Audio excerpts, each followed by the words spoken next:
인생관은 무엇입니까? 여러분의 가치관은 무엇입니까? 라는 제목을 가지고 함께 우리가 은혜를 나눴습니다.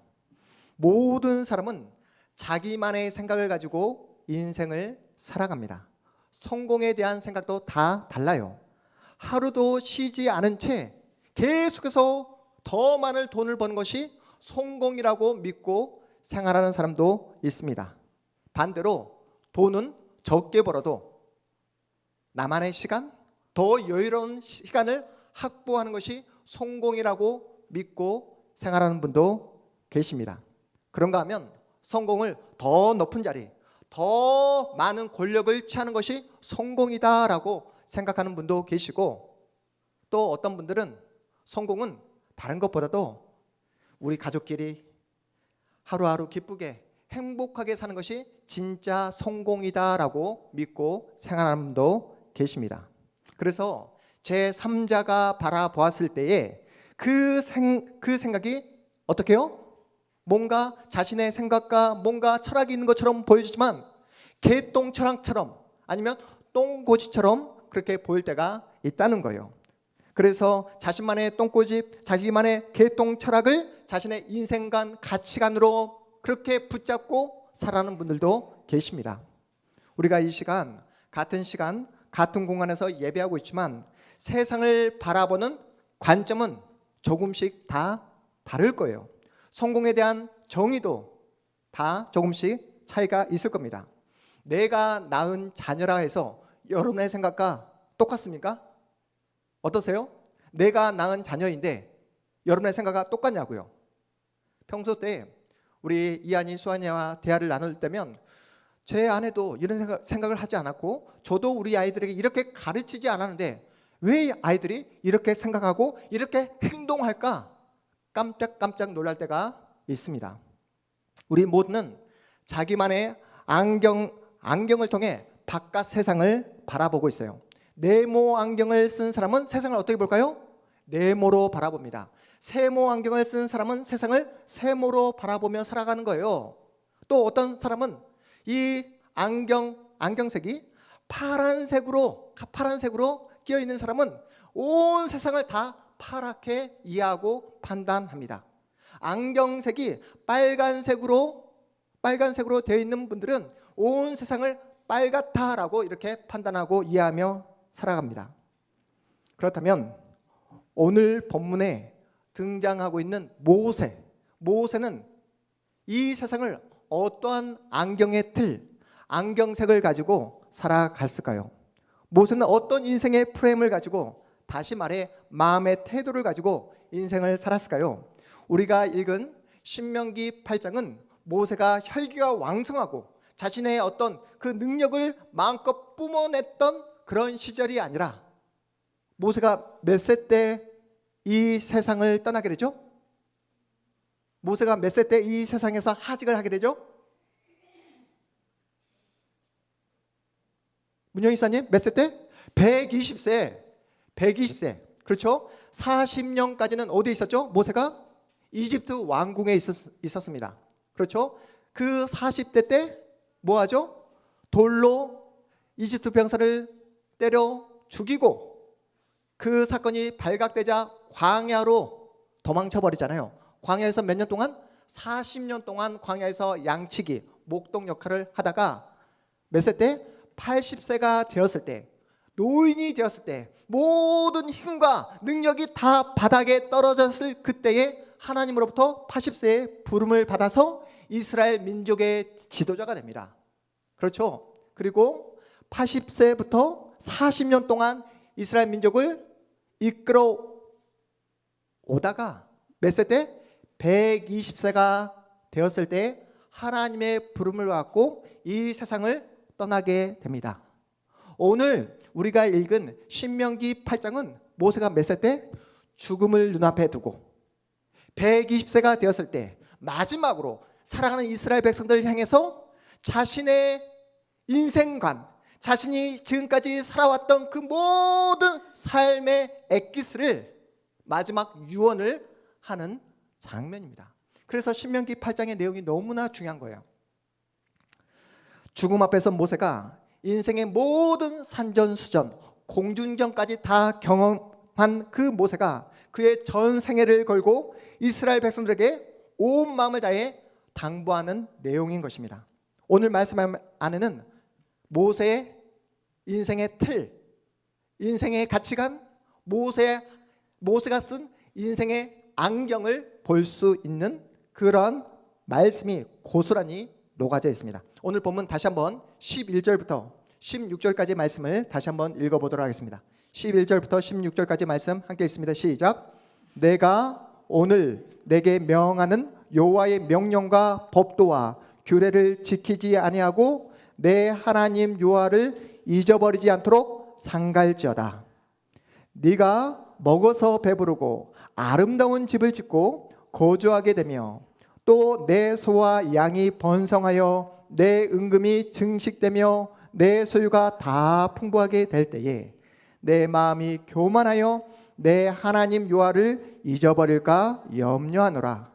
여호와는 너를 애굽 땅 종되었던 집에서 이끌어내시고 너를 인도하여 그 광대하고 위험한 광야 곧 불뱀과 정갈이 있고 물이 없는 간조한 땅을 지나가게 하셨으며 또 너를 위하여 단단한 반석에서 물을 내셨으며 내 조상들도 알지 못하던 만나를 광야에서 내게 먹이셨나니 이는 다 너를 낮추시며 너를 시험하사 마침내 내게 복을 주려 하심이었느니라.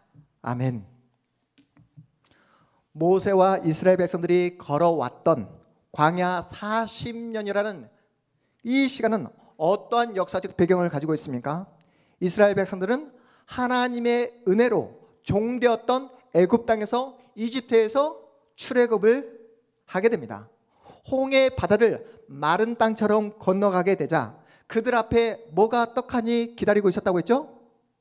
홍해 바다를 마른 땅처럼 걸어갔던 그 놀라운 기적을 경험하자마자 그들의 눈앞에 펼쳐진 광경이 어떤 광경이었죠? 바로 광야였습니다. 물 한 모금, 풀 한 폭이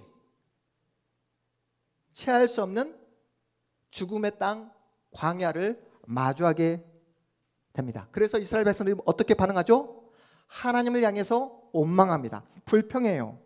풀 한 폭이 물 한 모금 찾을 수 없는 광야에 들어와 보니 먹고 살 길이 이제는 없다. 이제는 여기서 목이 말라 죽을 수밖에 없구나. 이제는 먹을 것이 없어서 아사당할 수 있겠구나 라고 하면서 모세에게 불평하고 하나님을 향해 원망했던 이스라엘 백성들이었습니다. 그들은 먹을 것이 없어서 배가 고파서 하나님을 떠나게 되었다고 변명하죠. 먹을 것이 없어서 죄를 짓게 되었다고 그렇게 핑계를 댑니다. 여러분, 우리도 이런 말 할 때 있지 않습니까?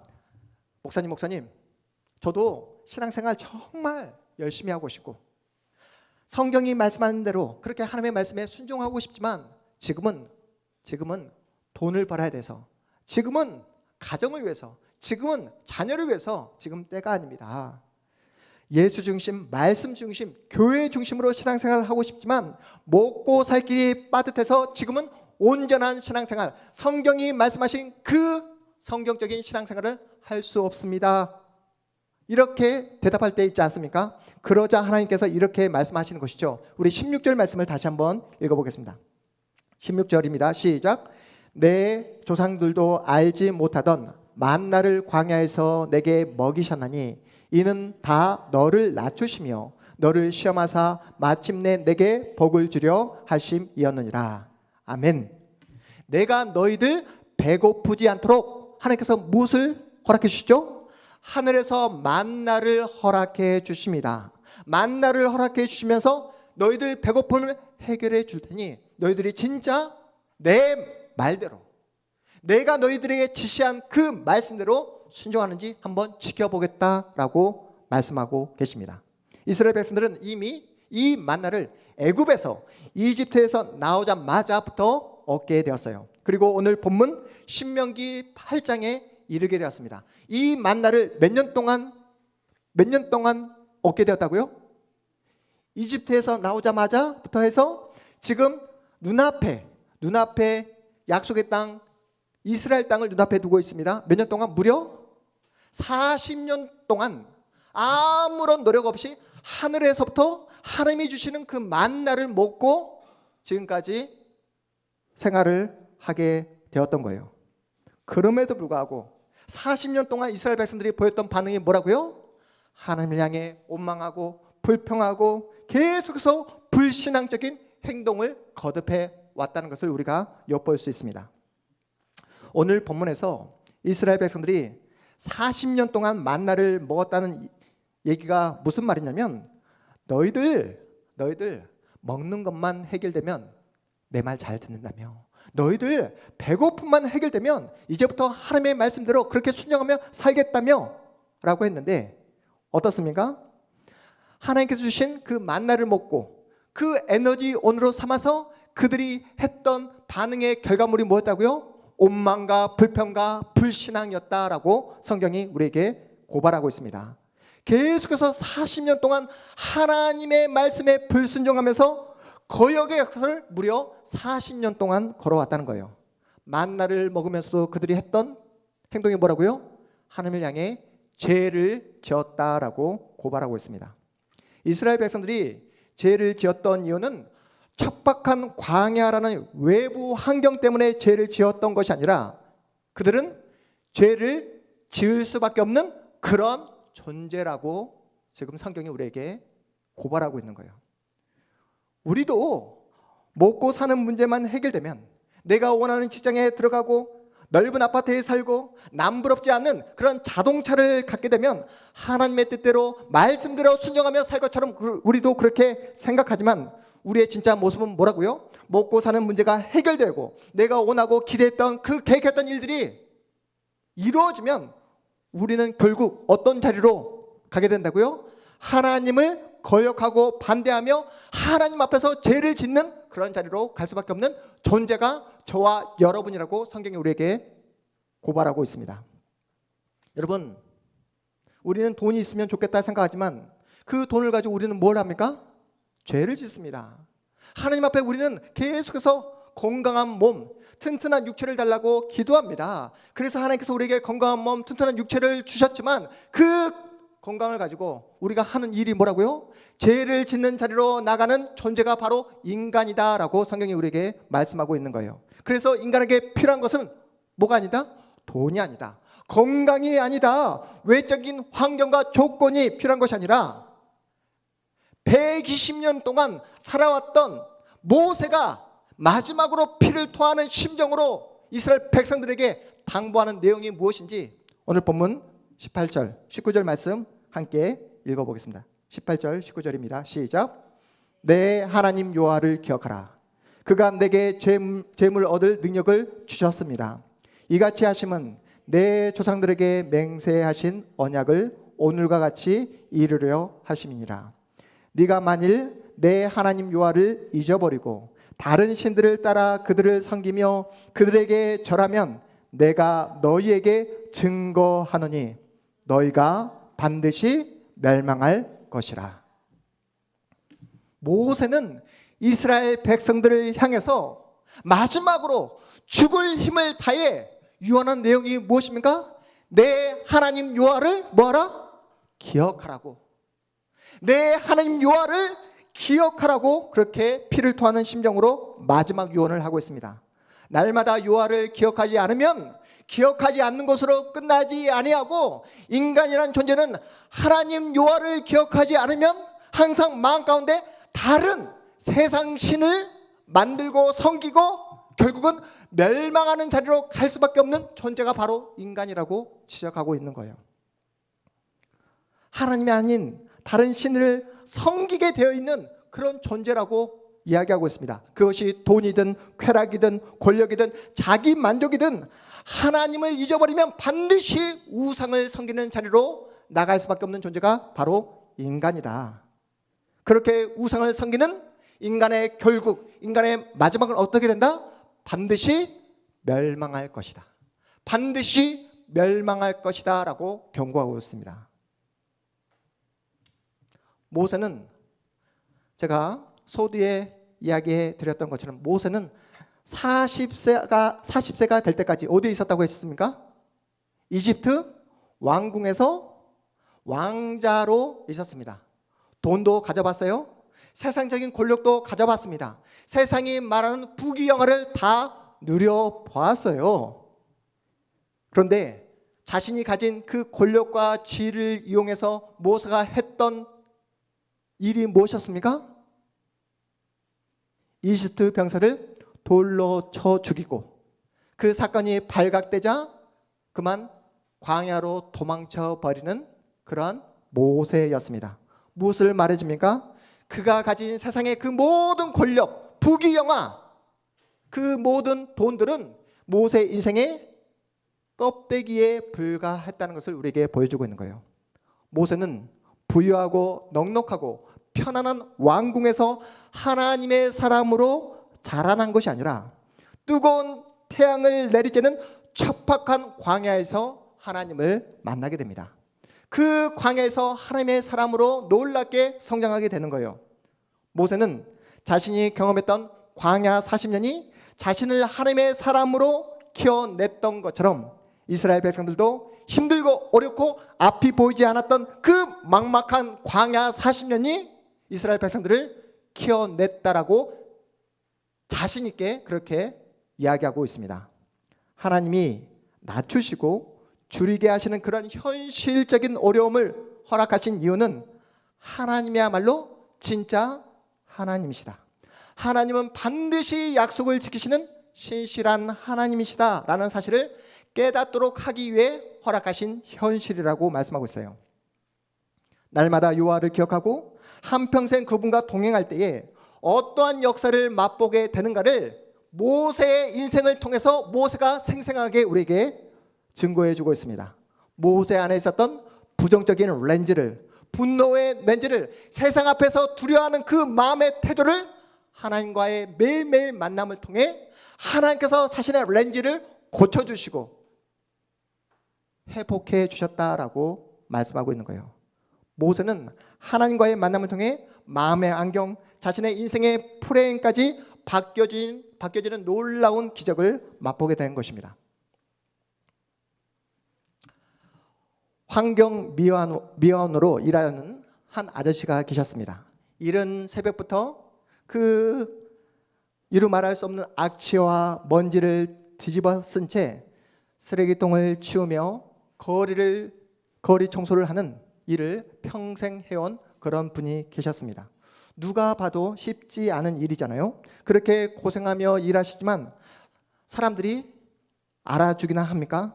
존경하는 그런 직업도 아닙니다. 그렇다고 해서 아저씨가 받는 한 달 월급도 많지가 않았어요. 그런데 그 아저씨는 신기하게도 표정이 늘 밝았습니다. 힘든 일을 하는 내내 웃음을 잃지 않았다고요. 이런 아저씨의 모습이 전혀 이해되지 않았던 한 청년이 이렇게 묻습니다. 아저씨 힘들지 않으세요? 누가 봐도 너무나 힘든 일이고 누구도 아저씨의 일을 알아주지 않잖아요. 그렇다고 월급이 많은 것도 아니잖아요. 그런데 아저씨는 왜 항상 이렇게 표정이 밝으십니까? 라고 이렇게 묻자 이 청년의 질문에 이 아저씨가 이렇게 대답합니다. 나는 지금 지구의 한 모퉁이를 청소하고 있기 때문이야.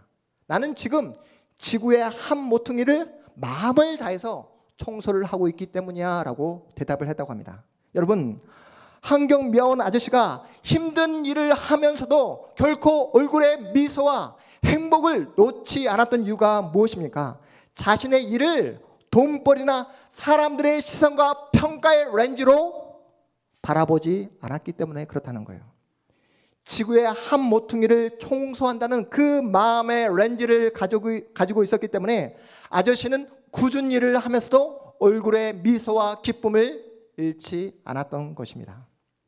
하나님은 우리에게 주신 그 믿음, 이 믿음을 가지고 추상적으로 간념적으로 작동되는 것이 아니라 실질적이고 구체적으로 여러분의 마음에서 태도로 행동으로 나타나기를 원하고 계세요. 우리는 쉽게 편하게 빨리 나의 문제에 대한 해답이 이루어지기를 원하지만 하나님은 우리가 원하는 그러한 현실을 빠르게 쉽게 편하게 제시해 주시지 않습니다. 자녀인 우리로 하여금 오늘 말씀에 나왔던 내용처럼 어떻게 한다고요? 어떤 자리로? 우리를 줄이게 하시고 우리로 하여금 낮추시게 하는 그러한 현실로 우리를 걷게 하십니다. 우리를 테스트하세요. 우리를 시험하십니다. 그렇게 그러한 현실을 마주하게 한 다음 하나님께서 우리에게 주신 것이 무엇입니까? 하나님의 자녀인 저와 여러분에게 하나님께서 주시는 것이 무엇입니까? 바로 복을 주십니다. 반드시 복을 주십니다. 어떤 복입니까? 우리를 낮추시고 우리를 줄이게 하시는 그 하나님께서 우리에게 주신 복이 뭐냐고요?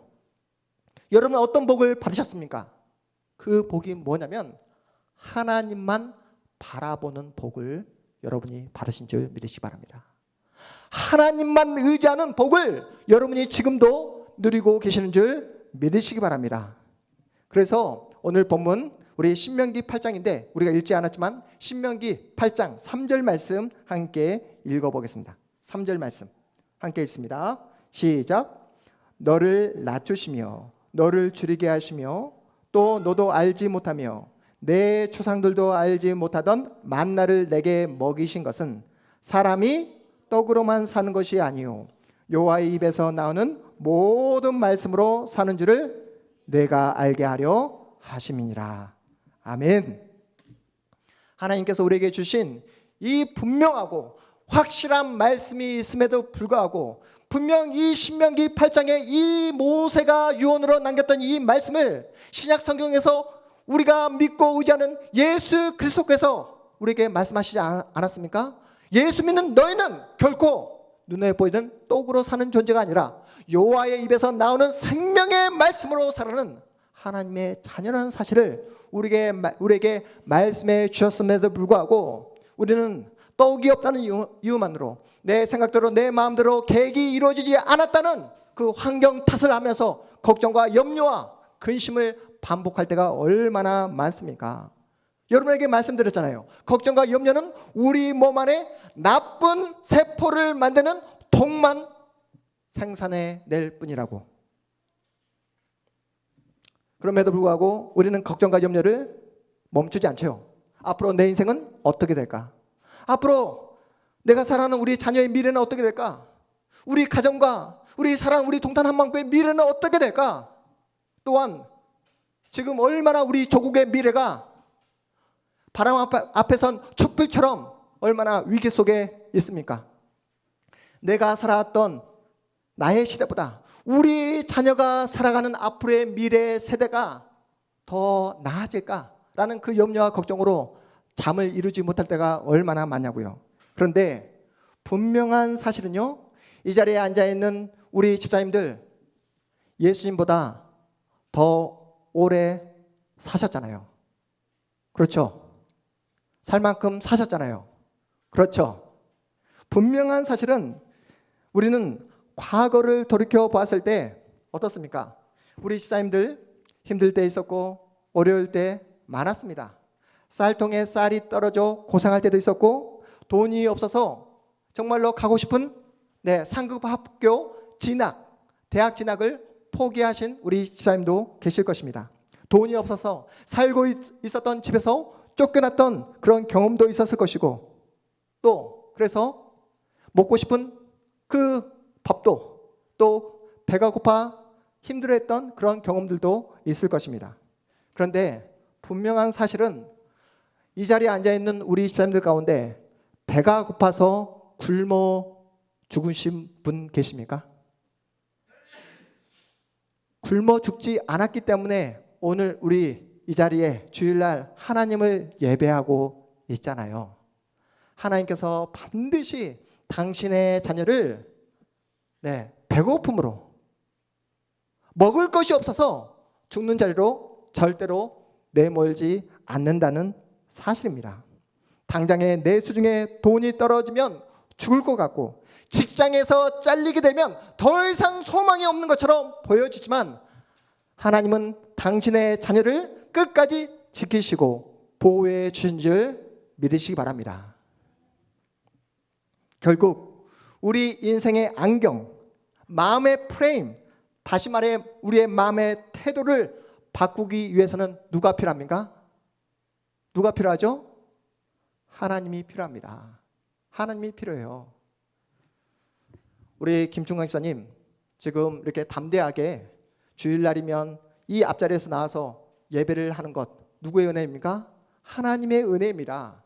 여러분 그거 아십니까? 우리 작년 말에 집사님 그 회사가 어려워지자 회사에서 구조조정을 하려고 했습니다. 집사님 팀이 있잖아요. 그래서 그 회사 측에서 집사님 팀을 해체하면서 그 모든 팀원들을 다 회사에서 구조조정하면서 다 자르려고 했다고 합니다. 그때 김충관 집사님 용기 있게 우리 팀원들을 자를 것 같으면 저를 먼저 잘라주십시오. 잘라주십시오. 이렇게 담대하게 이렇게 이야기했더니 우리 문영 집사님이 다음부터는 절대로 그런 말 하지 말라고. 당신부터 살아남아야 된다고. 했는데 여러분 하나님의 은혜 가운데 우리 집사님 잘리지 않고 지금도 회사 생활 하고 계십니다. 힘들어요. 어려워요. 앞으로 어떻게 될지 아무도 모릅니다. 설령 우리 집사님이 회사에서 어떻게 된다 할지라도 하나님께서 우리 집사님 절대로 굶는 자리로 배고픔의 자리로 내몰지 않는다는 사실을 여러분 꼭 기억하시기 바랍니다. 결국 우리의 마음의 태도, 우리의 프레임을 바꾸기 위해서는 날마다 누가 필요하다? 하나님이 필요하다. 날마다 하나님을 기억하고 하나님을 의지하고 하나님 앞에 엎드릴 때 반드시 살 길을 우리 하나님께서 허락해 주신 줄 믿으시기 바랍니다. 하나님과 함께 인생의 길을 걸으며 하나님을 알아가고 하나님을 사랑하고 하나님과 날마다 대화를 나누는데 어찌 그 하나님의 자녀를 하나님께서 모른다 하시겠습니까? 여러분 모세, 우리가 알고 있는 민족의 지도자 이 모세가 우리와 너무나 차원이 다른 엄청난 믿음의 소유자였습니까? 모세도 흔들리고 넘어질 때 있었습니다. 모세도 정말로 밑바닥까지 떨어질 때도 있었습니다. 그런 모세도 하나님을 만나니까 변화되잖아요. 하나님께서 그 모세를 만나 주시니까 날마다 하나님과 함께 하니까 마지막 자신의 인생 120세를 산 다음에 자신의 그 온 마음을 다해 하나님을 기억하라고 이런 놀라운 믿음의 고백을 하는 자리로 하나님께서 이끌어 와주시지 않습니까? 이 시간 여러분 자신에게 한번 솔직하게 한번 물어봐 주세요. 내가 하나님 외에 다른 그 어떤 것에서 기쁨을 누리고 있지 않는가? 내가 날마다 하나님의 말씀으로 내 마음의 영혼을 하나님의 생명의 말씀으로 채우고 있는가? 불명 떡으로 사는 존재가 아니라 하나님 입에서 나오는 생명의 말씀으로 살아가는 존재가 우리라고 말씀하고 있는데 내가 혹여나 하나님 외에 다른 그 어떤 것에서 기쁨과 만족을 누리고 있지 않는가? 날마다 생명의 말씀으로 내 영혼을 채우지 않으면요 신앙생활이 짐이 될 수밖에 없습니다. 생명의 말씀으로 진리의 말씀으로 내 영혼을 채우지 않으면 주일날 이 예배 자리에 나와도 걱정과 염려가 끊이지 않고 예배가 하나님을 찬양하는 것이 기쁘지 않게 되는 거예요. 하나님은 하나님의 자녀인 우리에게 이 땅을 사랑하면서 진짜 행복할 수 있는 길, 진짜 기뻐하며 만족하며 성공할 수 있는 그 길을 우리에게 알려주셨습니다. 그것이 무엇입니까? 오늘 말씀의 제목입니다. 그 길, 행복과 성공의 길은 무엇입니까? 여호와를 기억하는 것. 여호와를 기억하는 것. 날마다 여호와를 기억하며 날마다 그 하나님과 함께 길을 걸어가는 것. 이것이 행복의 길이며 진짜 성공의 길이라고 우리에게 말씀해 주고 계십니다. 우리 하나님 전능하신 하나님인 줄 믿으시기 바랍니다. 우리 하나님 못하실 일이 없는 전지전능하신 하나님인 줄 믿으시기 바랍니다. 여러분 우리 하나님 전혀 소망이 없는 그 광야길에 새로운 소망의 길을 여시고 전혀 풀한폭이 없는 그곳에 반석을 깨어 물을 내시는 전능하신 하나님이 우리 하나님인 줄 믿으시기 바랍니다. 사방이 동서남북이 다 가로막혀 있다 할지라도 더 이상 내일이 보지 않는 캄캄하고 답답한 현실이 나에게 찾아온다 할지라도 우리 하나님은 하늘 열어, 우리 위에 있는 그 하늘 열어 놀라운 기적을 만들어내시는 분이 우리가 믿고 있는 하나님인 줄 믿으시기 바랍니다. 마지막으로 제가 예전에 한번 여러분에게 소개해드렸던 시 한 편 마지막으로 소개해드리고 오늘 말씀을 마무리하려고 합니다. 미국 시인 랄프 월도 에머슨이 쓴 무엇이 성공인가? 무엇이 성공인가? 라는 시를 여러분과 함께 나누면서 오늘 말씀을 마무리하겠습니다. 한번 볼까요? 무엇이 성공인가? 우리 함께 마음을 담아서 읽어보도록 하겠습니다. 함께 읽어보겠습니다. 시작. 자주 그리고 많이 웃는 것. 무엇이 성공이라고요? 자주 그리고 많이 웃는 것. 계속. 현명한 이에게 존경을 받고 아이들에게서 사랑을 받는 것. 정직한 비평가의 찬사를 듣고 거짓된 친구의 배반을 참아내는 것. 다음. 아름다움을 식별할 줄 알며 다른 사람에게서 최선의 것을 발견하는 것. 건강한 아이를 낳든 한때기에 종혼을 가꾸든 사회 환경을 개선하든 자기가 태어나기 전보다 세상을 조금이라도 살기 좋은 곳으로 만들어 놓고 떠나는 것. 마지막. 자신이 한때 이곳에 살았음으로 인해서 단 한 사람의 인생이라도 행복해지는 것. 이것이 진정한 성공이다. 여러분은 이미 성공한 인생인 줄 믿으시기 바랍니다. 우리 이미 예배를 시작하기 전에 인사 나눴잖아요. 당신이 계시기에, 우리 지사님이 존재하시기에 저는 기쁩니다. 행복합니다 라고 인사 나눴잖아요. 여러분, 모세의 인생을 살펴보는데 이 시가 다시 한번 제 머릿속에 떠오르게 되었습니다. 모세는 몇 년? 120년의 삶이 항상 평탄치가 않았습니다. 흔들리고 쓰러질 때 있었다고 말씀드렸습니다. 넘어지는 인생의 시간들도 너무나 많았어요. 하지만 그렇게 못난 모세를 하나님은 끝까지 사랑해 주셨고 포기하지 않으셨고 끝까지 하나님의 사랑을 멈추지 않으셨습니다. 분명한 사실은요, 우리 또한 모세가 받았던 그 동일한 하나님의 사랑을 지금도 받고 있는 하나님의 복된 자녀인 줄 믿으시기 바랍니다. 우리 모두는 세상 앞에서 하나님의 자녀라는 이 정체성을 가지고 세상 앞에 살아갑니다. 하나님께서 주신 이 놀라운 생명, 구원, 하나님의 자녀라는 이 정체성을 가지고 여러분 이 세상을 어떻게 살아가시겠습니까? 한 번뿐인 인생인데 하나님을 위해서, 하나님의 영광을 위해서 내 생명과 내 인생을 드리고 싶지 않으십니까? 여러분, 하나님께 내 인생을 드린다는 의미가 어떤 의미일까요? 하나님께 내 생명을 온전히 바친다는 그 의미가 어떤 의미일까요? 지금도 미얀마에서 열심으로 온 마음 다해 섬기시는 우리 이홍규 선교사님처럼 그 미지의 땅에 가서 선교를 떠나는 것이 바로 하나님의 영광과 하나님께 내 인생을 바치는 그러한 일일까요?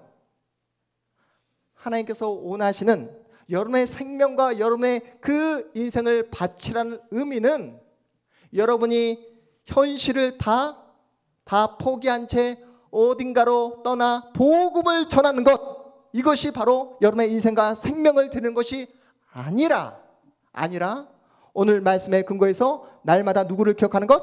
날마다 여호와 하나님을 기억하는 것, 그 하나님께 감사하는 것. 그래서 하나님 앞에서, 이 세상 앞에서 구별된 하나님의 자녀로 살아가는 것, 이것이 여러분의 인생과 생명을 드리는 것입니다. 여러분, 오늘 구별된 하나님의 자녀로 살아간다는 것은 내가 누구의 자녀인지, 내가 지금도 누구의 보호와 인도함을 받고 살아가고 있는지 그 정체성을 날마다 기억하라고 말씀하고 있는 거예요. 여러분, 하나님의 자녀라는 이 정체성을 가지고 살아갈 때 여러분의 인생은 반드시 하나님의 그 놀라운 축복과 인도를 받기 때문에 위대한 인생이 될 것을 믿으시기 바랍니다. 그러니 더 이상 염려하지 말고 걱정하지 말고 우리는 떡으로 사는 존재가 아님을, 우리는 여호와 하나님의 말씀으로 살아가는 하나님의 자녀라는 사실을 기억함으로 이번 한 주도 진리의 말씀을 붙잡고 믿음으로 승리하는 우리 동탄의 가족들 다 되어주시기를 주님의 이름으로 축복합니다. 우리 모두 자리에서 일어나겠습니다.